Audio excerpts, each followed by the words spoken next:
అందరికీ నమస్కారం. నేను మీ కొత్తపల్లి వినోద్ కుమార్, నాగర్ కర్నూలు జిల్లా యువజన కాంగ్రెస్ అధ్యక్షుడిని. నిన్న తాడూరు మండల యువజన కాంగ్రెస్ అధ్యక్షులు సిర్ఫాడ గ్రామంలో ఇందిరమ్మ ఇళ్ల విషయంలో 25,000 రూపాయలు వసూలు చేయడాన్ని ఆరోపణ చేయడం జరిగింది.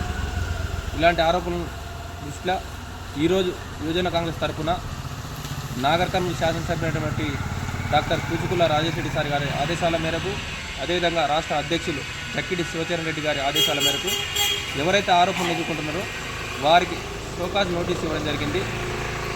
ఇలాంటి కార్యక్రమాలు, ప్రభుత్వానికి చెడ్డ పేరు తెచ్చే కార్యక్రమాలు ఎవరు చేసినా, ఏ నాయకుడు చేసినా వారిని చట్టపరంగా శిక్షించడం తప్పదు. మీరు ఏమైనా కార్యక్రమాలు చేయాల్సి ఉంటే, ప్రభుత్వానికి మంచి పేరు తెచ్చాలంటే, ప్రభుత్వ పథకాలు ప్రజల్లోకి ఎట్లా తీసుకెళ్ళి ప్రభుత్వానికి ఎలా మంచి పేరు తేవాలనే ఆ ఉద్దేశంతో ప్రజలకు మన పథకాలు వివరించాలి తప్ప ప్రజల నుంచి ఇలాంటి వసూలు చేసే కార్యక్రమాలు చేస్తే మంచిగా ఉండదు.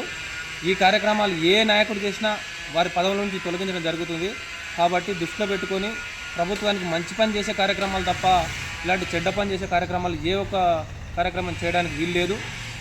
ఇది దృష్టిలో పెట్టుకోవాల్సిందిగా కోరుకుంటూ మళ్ళొకసారి ఇలాంటి కార్యక్రమాలు ఏ నాయకుడు కానీ ఎవరైనా రిపీట్ చేస్తే వారిని పదవుల నుండి శాశ్వతంగా తీసేయడం జరుగుతుంది.